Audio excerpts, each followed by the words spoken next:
I think by law, every time we come to a sequel to an action hero fantasy, any kind of large-scale movie like this, it always has to be darker and obviously bigger and better and all those things. And certainly things get very dark in this movie. And I was wondering, with you and Jonathan, your brother, did you discuss, well, how far do we go? How scary do we get here? How psychotic can we get with these characters? No, we really didn't. And I actually don't ever think of my projects in terms of tone that way.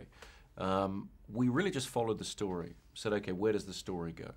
And I think because the story is dealing with the rise of a criminal response to meet Batman's appearance in Gotham, I think it naturally takes you darker places, I suppose. But we really try and just follow the story and be true to the needs of that story.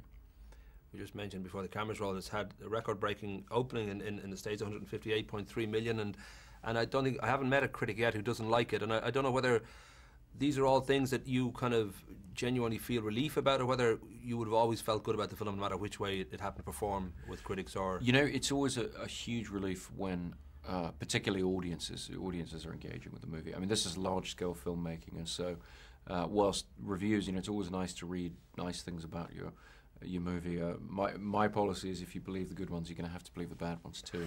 So I really look to the audience on this kind of movie and say, okay, are people enjoying the film in the way we intended? And they seem to be, and that's a big thrill.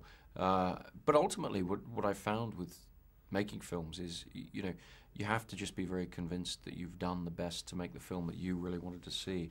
Because if people turn around and tell you it's a bunch of old crap, that's all you've got to hang on to, really.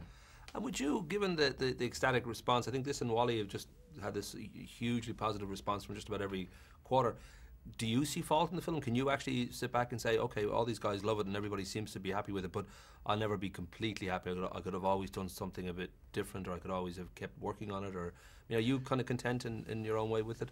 No, I thought Wally was awful.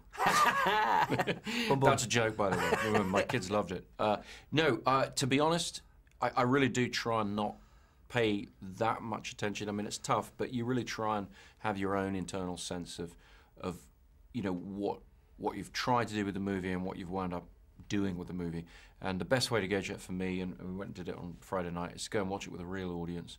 We went out to the suburbs of Chicago, watched it in a multiplex, and you see how people respond, and you see, where you have them, where you don't have them, and that gives you a good gauge in going into the next project, whatever that may be. It just gives you a good gauge of how you're connecting with the audience. That's the main thing. Every major star brings a baggage to their roles and to their performances, and obviously even before the tragedy in January, that Heath's performance would always be talked about. Were you worried at all that the tragic events would buckle in any way the film's perception, that you would kind of get a lopsided audience that would be looking to the performance in a new light?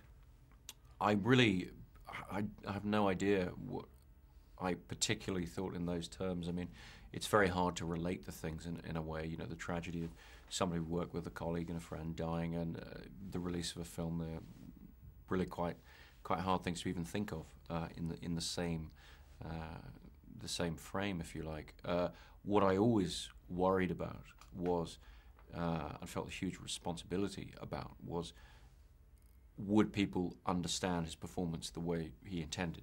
Would I be able, in putting the film together, to be true to those intentions and have people really see the Joker the way he meant? And I'm very relieved to see people reacting very much in the way that he wanted them to, and I think he'd be very, very proud of all that reaction.